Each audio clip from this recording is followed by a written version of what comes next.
உலகெங்கிலும் இருந்து இந்த நிகழ்வை பார்த்து கொண்டிருக்கின்ற சன் தொலைக்காட்சி நேயர்களுக்கு அன்பின் வணக்கம்.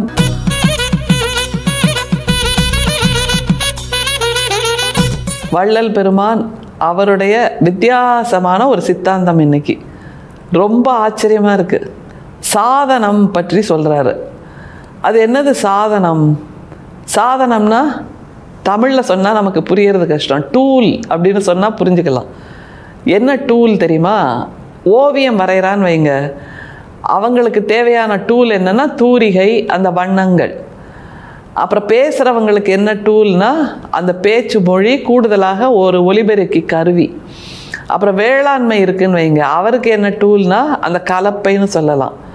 அப்புறம் எழுத்தாளர்னு சொன்னால் அவங்களுக்கு டூல் தாள் வேணும், பேனா வேணும், பென்சில் வேணும், இந்த மாதிரியான டூல் இருக்குது. அப்புறம் சமையல் கலை நிபுணர் அப்படின்னா அவங்களுக்கு மளிகை பொருட்கள் வேணும், அடுப்பு வேணும். ஒப்பனை கலைஞர்னா அவங்களுக்கு ஒப்பனைக்கு தேவையான கண்மை, பவுடர், இந்த மாதிரி விஷயங்கள் வேணும். அப்படி ஒவ்வொருத்தருக்கும் அந்த டூல்ஸ், சாதனம் அப்படிங்கிறது மிக முக்கியம் இல்லையா? அதை வைத்து தான் அவர்கள் தங்களுடைய திறமையை வெளிப்படுத்துகிறார்கள் அல்லது தங்களுடைய கலையை மேம்படுத்தி கொள்கிறார்கள் அப்படிங்கிறது நமக்கு நல்லா தெரியும். இன்றைக்கி வள்ளல் பெருமான் ஒரு சாதனத்தை பற்றி பேசுகிறார். அந்த சாதனம் டூல் என்பது இந்த சமய நன்மார்க்கம் அல்லது சுத்த சன்மார்க்கம் அப்படின்லாம் சொல்லிகிட்டே இருக்கோம்ல, அப்படியாக இந்த உலகத்தில் வாழ்வதற்கு என்ன டூல் தேவை என்று நமக்கு விளக்கி சொல்கிறது. அவர் சொல்கின்ற அந்த சாதனம் ரொம்ப ஆச்சரியமாக இருக்குது. இவ்வளோதானா வேணும் அப்படின்னு ஒரு கேள்வியும் நமக்குள்ளே எழுப்புது. அப்படி ஒரு எளிமையைப்படுத்தி நமக்கு சமயம் என்று சொல்ல முடியாது, வாழ்வியலை கொடுக்கிறார். ஏன்னா இது ஒரு வாழ்வியல். சுத்த சன்மார்க்கம் என்பது ஒரு வாழ்வியல். அதற்கு என்ன தேவை, என்ன சாதனம் தேவை என்பதை நமக்கு வள்ளல் பெருமான் விளக்குகிறார். பாருங்களேன் அந்த பத்திய. சாதனங்கள் ஒன்றும் வேண்டாம்.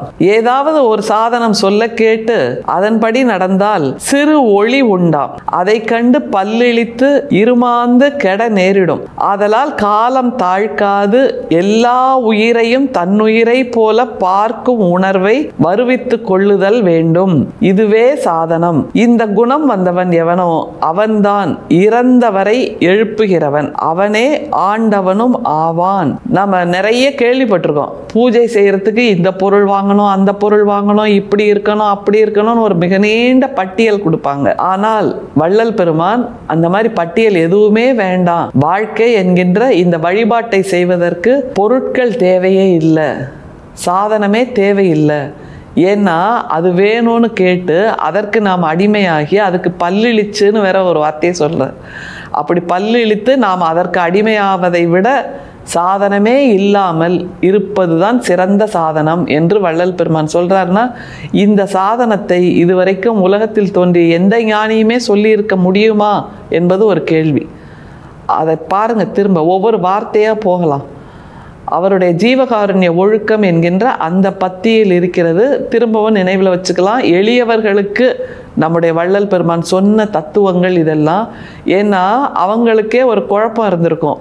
சாமி இப்படியெல்லாம் செய்யணும்னு சொல்கிறாங்களே, யோகம் செய்யணும்னு சொல்கிறாங்களே, யாகம் செய்யணும்னு சொல்கிறாங்களே, பூஜை செய்யணும்னு சொல்கிறாங்களே, புனஸ்காரம் செய்யணும்னு சொல்கிறாங்களே, இப்படி காலை மாலை இரவு எல்லா நேரமும் வழிபாடு இந்த வகையில் செய்யணும்னு சொல்கிறாங்களே, எங்களால் செய்ய முடியலையே, நாங்கள் எளியவர்கள், உழைப்பாளர்கள், உழைத்து கொண்டு இருப்பவர்கள், எங்களுக்கு ஏது நேரம் இதெல்லாம் பண்ணுறதுக்கு அப்படின்னு அவங்க கேட்டிருக்காங்க. அதற்கு நம்முடைய வள்ளல் பெருமான் சொல்கின்ற பதில்தான் இந்த சுத்த சன்மார்க்க சாதனம் என்பது. எப்படி அவர் சொல்கிறார், ஆரம்பிக்கிறார் பாருங்களேன். சாதனங்கள் ஒன்றும் வேண்டாம். எவ்வளவு பட்டவர்த்தனமாக தேங்காயை தரையில் போட்டு உடைக்கிற மாதிரி, சிதறு தேங்காய் மாதிரி உடைக்கிறார்ல, ஆச்சரியமாக இருக்குது. சாதனங்கள் ஒன்றும் வேண்டாம். ஏன்னா எந்த சாதனமாக இருந்தாலும் அது வெளிப்புற வாழ்க்கைக்கு தானே பயன்படும். நம்முடைய ஆன்ம விளக்கம்ங்கிறது உள்புறமாக நிகழ வேண்டியது. மனசுக்குள்ளே கொண்டு போய் நம்ம எதை வைக்க முடியும்? மனசுக்குள்ளே கொண்டு போய் ப்ரஷ்ஷை வைக்க முடியுமா, கரண்டியை வைக்க முடியுமா, கலப்பையை வைக்க முடியுமா, மைக்கை வைக்க முடியுமா, பேப்பரை வைக்க முடியுமா, பேனா வைக்க முடியுமா? மனசுக்குள்ளே, இதயத்துக்குள்ளே கொண்டு போய் வைக்க முடியாது இல்லை. அப்போ வெளியில் இருக்கிற சாதனங்களால் நாம் இதையெல்லாம் வாழ்க்கையை வாழ்ந்துட்டுருக்கோம். மனசுக்குள்ளே கொண்டு போய் எதை வைக்கணும் அப்படிங்கிறது தான் வள்ளல் பெருமான் இந்த சுத்த சன்மார்க்க சாதனமாக நமக்கு சொல்லித்தர்ற. வெளிப்புற சாதனம் எதுவும் வேண்டாம். அதுக்கு ஒரு காரணத்தையும் சொல்றார் பாருங்க. ஏதாவது ஒரு சாதனம் சொல்ல கேட்டு அதன்படி நடந்தால் சிறு ஒளி உண்டாம், அதை கண்டு பல்லிழித்து இருமாந்து கெட நேரிடும். ஏன்னா அதற்கப்புறம் நாம அது இல்லாம நாம இருக்க முடியாது. அந்த அந்த சாதனத்தை சொன்ன அந்த நபர், அவரையே நாம் தெய்வமாக கொண்டாட ஆரம்பித்து விடுவோம் இல்லையா? அந்த மாதிரி பல்லிழித்து அவர்தான் நமக்கு சாஸ்வதம் என்பதாக நாம் கிடந்து விடுவோம். அந்த அக்கறை வள்ளல் பெருமானுக்கு. நீ அப்படி கூட போய் இருந்துராத. ஒருத்தர் ஒரு வார்த்தை சொல்றாருங்கிறதுக்காக அவரையே உன்னுடைய வாழ்க்கையின் எல்லையாக கொண்டு விடாதே, அதிலிருந்து கடந்து போ, பயணம் செய்து போ, நடந்து போ அப்படின்னு சொல்லித்தர்றாரு. எவ்வளோ ஒரு ஒரு அற்புதம்ங்கிறது இதுதான். புல்லரிக்க வைக்குது. நான் ஒரு சாதனத்தை சொல்கிறேன் என்றால் என்னையே நீ ஒரு எல்லையாக நினைத்து விடுவாய். அப்படி இல்லாமல் என்னையும் கடந்து போ என்று வள்ளல் பெருமான் சொல்றார். அதனால தான் பல்லிழித்து அப்படின்ற ஒரு வார்த்தையை போடுறார். அதுதானே நடக்குது நமக்கெல்லாம் இல்லை? ஒருத்தர் ஒரு வார்த்தையை சொல்கிறார் என்றால் அவரே நம்முடைய வாழ்க்கையின் எல்லை என்பதாக அவரிடமே நாம் கடப்பாடு கொண்டிருக்கிறோம். அப்படி இல்லாமல் நீ கடந்து போ அப்படின்னு சொல்லி தர்றாரு. என்ன ஒரு கரிசனம் வள்ளல் பெருமானுக்கு. சரி, கடந்து போ சொல்றாரு. எதை நோக்கி கடந்து போ சொல்றாரு? அது முக்கியம். அதை கண்டு பல்லிழித்து இருமாந்து கெட நேரிடும். ஆதலால் காலம் தாழ்க்காது எல்லா உயிரையும் தன்னுயிரை போல பார்க்கும் உணர்வை வருவித்துக் கொள்ளுதல் வேண்டும். அதுதான் நம்மளோட எண்டு அப்படிங்கிற மாதிரி நினைக்க ஆரம்பிச்சிருவோம். அதனால காலம் தாழ்க்காது அப்படிங்கிறாரு. அதாவது இப்பவே இந்த நொடியே என்ன செய்யணும்? எல்லா உயிரையும் தம் உயிர் போல் பாவித்துக் கொள்கின்ற அந்த உணர்வை வளர்த்து கொள்ளுங்கள் என்கிறார். அதுதான் மனசுக்குள்ள வைக்கக்கூடிய சாதனம் என்று நம்முடைய வள்ளல் பெருமான் சொல்றார். வெளியில நம்ம என்ன 1000 சாதனங்கள் பயன்படுத்தினாலும் அதை எல்லாவற்றையும் இட்டு நிரப்புகின்ற ஒற்றை சாதனம் அன்பு என்கின்ற ஜீவகாருண்யம். அதை காலம் நாளையிலேருந்து நான் அன்பு செலுத்துவேன், அடுத்த வருஷத்துலேருந்து அன்பு செலுத்துவேன், புது வருஷம் பிறக்கட்டும் அப்போ நான் ஒரு புத்தாண்டு சபதம் எடுத்துக்கிட்டு அப்போலேருந்து அன்பு செலுத்துவேன் அப்படியெல்லாம் தள்ளி போடாதீங்க. இப்போ இந்த நொடி நம்முடைய மூச்சுக்காற்றின் அடுத்த மூச்சுக்காற்றுக்குள் நாம் இந்த முடிவை எடுத்து விடலாம். இந்த நொடியிலேயே நான் அன்பாக இருக்க வேண்டும் என்று காலம் தாழ்த்தாது அன்பை ஜீவகாருண்யத்தை நமக்குள் நிரப்பிக்கொள்ள வேண்டும் என்று வள்ளல் பெருமான் சொல்றார். எப்படி நிறைவு செய்கிறார் பாருங்க.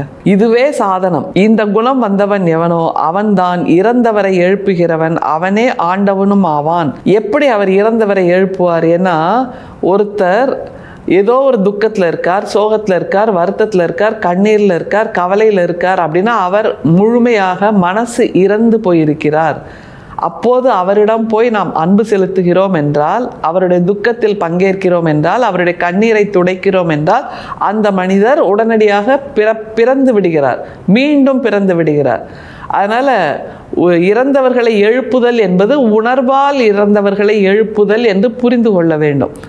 அதை புரிந்து கொள்ளாமல் சுவாசம் நின்றவர்களை எழுப்புதல் என்பதாக ஒரு தவறான புரிதல் நம்மிடம் இருக்கிறது. அப்படி இல்லை. சுவாசம் இருக்கும்போதே கூட உணர்வால் இறந்து போனவர்களை எழுப்புவதற்கு ஒற்றை சாதனம் அன்பு மட்டும்தான், ஜீவகாருண்யம் மட்டும்தான். அது இருந்து விட்டால் அவரே கடவுளும் ஆவார் என்று நமக்கு மிக அற்புதமான ஒரு தத்துவத்தை வள்ளல் பெருமான் இதில் சொல்லித்தர்றாரு.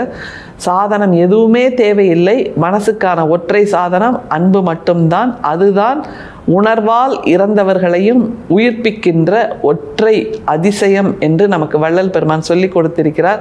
அந்த அதிசயத்தை செய்கின்றவர்களாக நாம் மாறுவோம். அப்போது நாமும் ஆண்டவர்கள் ஆவோம், இறை ஆவோம், கடவுள் ஆவோம், முக்தி அடைவோம் என்பதில் எந்த விதமான சந்தேகமும் கிடையாது. செய்து பார்ப்போம் இந்த மூச்சுக்காற்றிலிருந்தே. அருட்பெரும் சோதி, அருட்பெரும் சோதி, தனிப்பெரும் கருணை, அருட்பெரும் சோதி. மீண்டும் சந்திப்போம். நன்றி, வணக்கம்.